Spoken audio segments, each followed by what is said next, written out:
What's up, guys? It's your boy Jay Corbett of Team Sanctum. We're back at it again with my boy Connor over here. And so today you decided to pick up Fusion Enforcers, and what came into Fusion Enforcers was Fluffals, and you decided to build that, correct? Yep. I've had a general interest in the archetype. It's just I never had enough of the cards to actually build the deck successfully. And when I saw they were going to be in Fusion Enforcers, I thought this is the time, this is the opportunity. I want to build the deck now. Alright, man, let's check out the deck then. Alright. I'm going to start off with the Edge Imp monsters. I run 3 Edge Imp Chain. Chain is great. When he's sent from the hand or field to the graveyard, you can search a Frightfur card. He's a great Edge Imp. I also run 3 Sabers. I know not a lot of people run him at 3, I've heard recently, just because he's able to sort of recycle himself, and I can get that. I will admit that this build is kind of new to me, and so I'm figuring it out as I go, learning through experience type of thing. So this is subject to change, and I might post an updated profile later. But for now, 3 Sabers. I also run 2 Saw, mainly because I play Frightfur Leo, and he's not the best one, but he's not the worst. I don't want to see him too much necessarily, but I do like seeing him, so I run him at 2 for now. And then I run 1 Edge Imp Tomahawk. He's kind of the weird one, but I kind of like him because you can use his effect to burn and send Chain for that, so you can get a search, and then you can send Sabers to make him Sabers. So I think Tomahawk is at least worth trying at 1 for now. We'll see, but that's it for the Edge Imps. Then going into the Fluffals, the soul of the deck, we've got Fluffal Dog. You definitely want to run Dog. When you summon him, you can add a Fluffal or Sabers to hand, so he's very important. One of the cards I most commonly find myself adding off of him is Fluffal Bear, who you use to either get Toy Vendor or get a Polymerization. I really like searching out Polymerization, and Toy Vendor is a big part of the deck, so Bear at 3 is a necessity for me. Bear necessity, haha. I got 2 Fluffal Wings.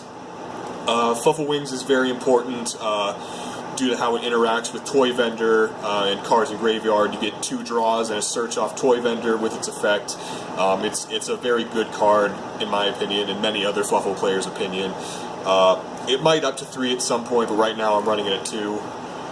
The first new card, Fluffal Penguin, really good, kind of replaces the need for a Brilliant Engine, in my opinion. And when you use him to fuse, you can add cards to... well, not add cards. You draw 2 cards, and you discard 1. He's pretty good. I like him. I hope others do. I run 2 Fluffal Owl. I've heard and seen people play less. I've seen more.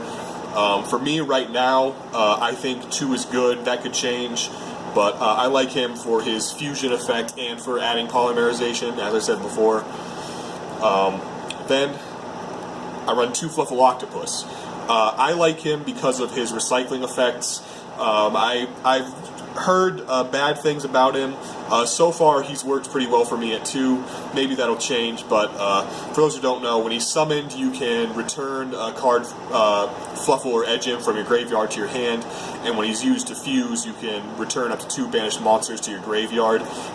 Because Fluffal Wings banishes 2 monsters, including itself, for its effect, that's pretty useful, and banishing does take place in this deck, so I think Octopus at 2 is okay. That might change, but we'll see.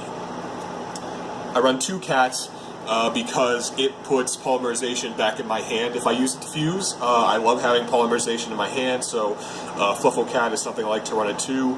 I've heard people run it at 1. Right now I'm trying out 2, seeing how that works for me. The last Fluffal I run is 1 Fluffal Sheep. It does some pretty interesting stuff. Works pretty well in the deck. I might up it to 2. Right now I'm trying it at 1 because that's worked well enough for me. Again, I sound like a broken record. That's subject to change, but it's working for me right now, and I'm having fun with it. Alright, sounds good, man. The final 2 monsters in the main deck are 2 King of the Swamps, because they can add polymerization or they can become a fusion material. In a fusion deck, that's a pretty big deal, and 2 is a good number for it, so that's what I run them at. Alright, so let's check out these spells. Going into the spells, I run 3 Toy Vendor. That's pretty important for the deck. You can discard a card to see if you draw a Fluffal, and if you do, you can special summon a monster from your hand. That's phenomenal. When it's sent to the graveyard, you can search a Sabers or a Fluffal card, which is great. And because you'll probably end up doing that through Wings effect, that's even better. I run 3 Polymerization, that sweet super alternate art that came in Fusion Enforcers. Polymerization is basically necessary, good in fusion decks obviously, and it's great in this deck, especially with all the search power and Cat being able to return it to hand. I play 2 of the Fright for Zone Fusion card. I feel like that's a good number to run it at. It's a target to search with Chain, and if you have good materials in your graveyard that you've used to already summon a good Fright Fur, you can use this and summon another good Fright Fur. One of the plays I've seen with this is to summon Fright Fur Tiger and then banish those materials with this to summon Fright Fur Wolf, but we'll get into that. I run 2 Twin Twisters for spell and trap destruction. That's always important, and the discard effect isn't too bad in this because a number of the monsters gain effects in the graveyard, and so that's always a plus. Final spell I run is Cosmic Cyclone, because again, cards are good in the graveyard. Cards have a tendency to end up in the graveyard. You mean Galaxy Cyclone? Galaxy Cyclone. What'd I say? You said Cosmic Cyclone. Cosmic Cyclone. Yeah. Alrighty then. Galaxy Cyclone, sorry. Yeah, I run Galaxy Cyclone because it still works in the grave, and cards can end up in the grave a lot in this deck, so I like Galaxy Cyclone in that respect, but only at 1. The final card in the deck is the 1 trap, Solemn Warning, just because I can sleep better at night knowing it's there. And that's the last card in my main deck for Fluffals. Alright, man, let's check out the extra deck then. This is the bread and butter. Yep. The main thing that ties those scary edge imps and those cute little Fluffals together. So as of right now, this isn't perfect necessarily, mainly because I started off just focusing mainly on the main archetype. This is subject to change, as everything is at this point, but let's just take a look. I run 2 of the new Fright for Kraken.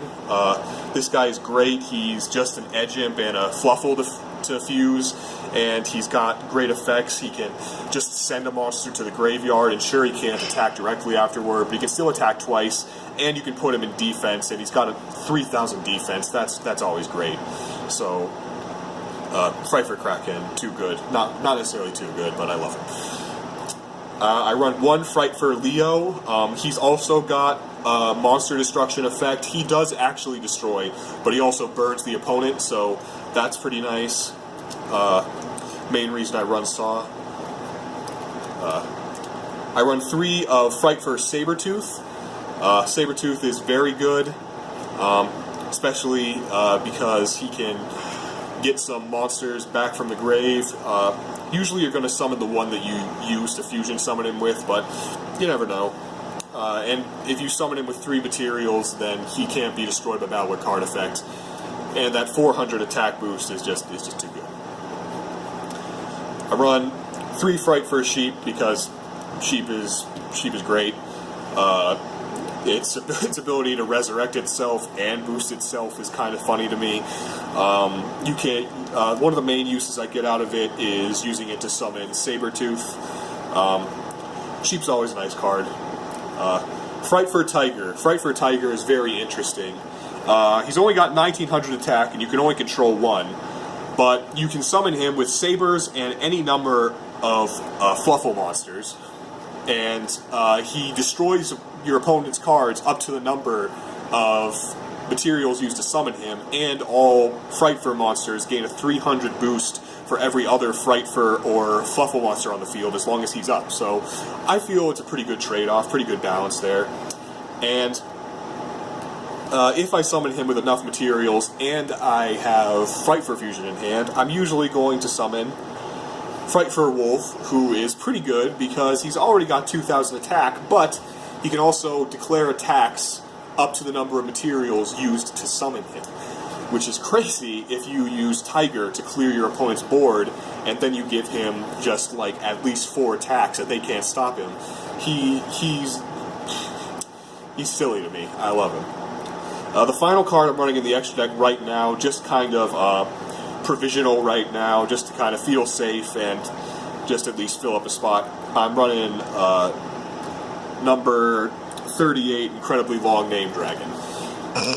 Just because you can make level 8s in this deck, so rank 8 plays are possible.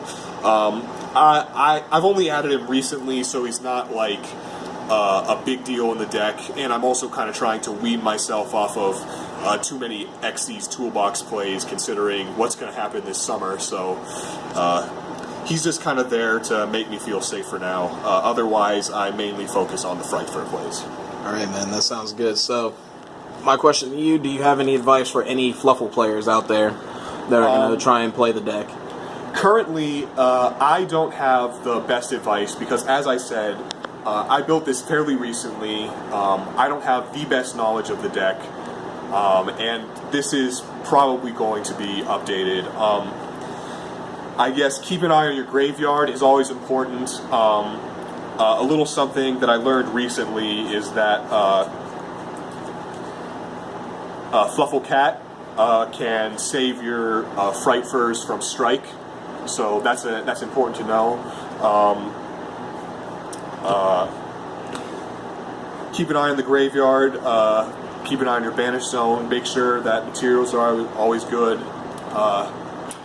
There's probably some expert Fluffle player watching this now and just shaking his head and crying, but that's the best I can do as of now. And that's all we ask for from you, Connor.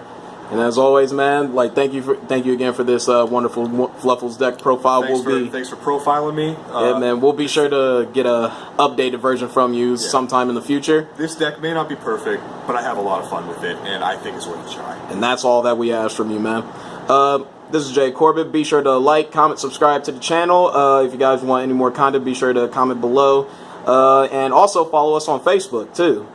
If, Connor, like you agree, Rand, right? You agree? Yes, Jay, I agree with what you said. Alright, as always, this is Jay Corbett of Team Sanctum, signing out.